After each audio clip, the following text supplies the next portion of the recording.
What's the warning, Mr. Hunt?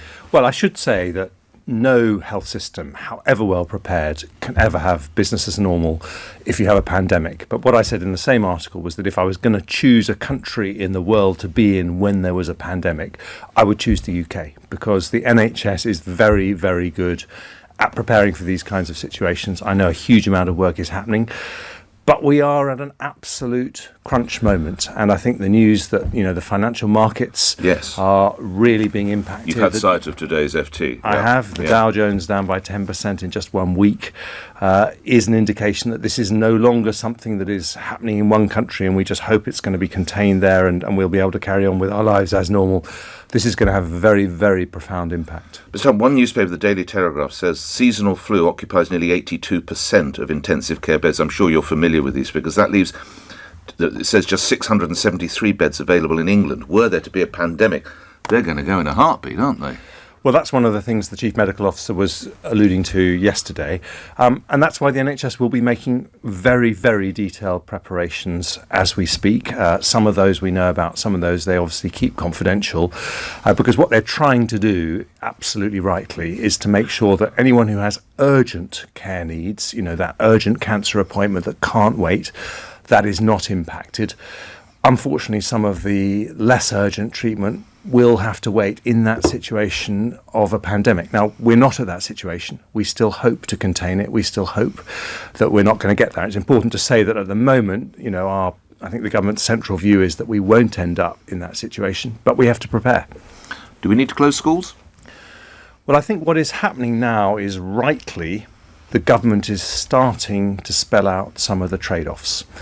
And if you look at what's happened in Hubei province, in Wuhan, in China, the virus has peaked there with probably less than 5% of the population actually getting it. And the worst case scenario is, 70% of the population getting it. So if you think about the UK, there are millions of lives at stake if you can contain the virus to a small proportion of the population. But that means trade-offs in terms of the way we operate, in terms of the economy. There's a social impact.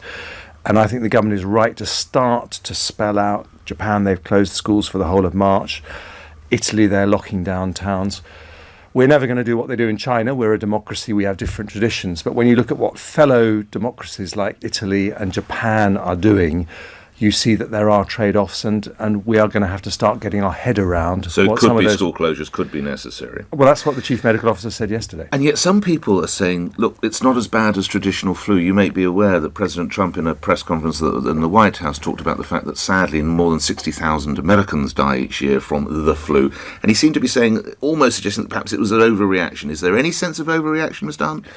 I don't believe so. Because although this in some ways is similar to flu, in some ways it spreads same kind of way that flu spreads. You're still talking about 2-3% mortality rates. For older people, it will be higher than that. And that is why I think we as the British public would be expecting the government and the NHS to do everything possible to contain the spread, because, my mum is in her 80s and I would not want her to get this virus. Right, okay. And sporting fixtures, is that necessary as well, do you think? Well, I think those are the kind of things. The economic impact, I think, is going to be very profound. And I think the story of this week is going to be the impact on sport, on travel, on tourism, also on manufacturing businesses whose supply chains are interrupted. I think there will start to be decisions that we make which have economic impact just because we want to protect the older people in our country. Have you altered the way you or your family live your lives? I have to confess I carry hand gel now sometimes, which I know I've been at a couple of public events where obviously you say, and I have squirted hand gel. I don't know about yourself.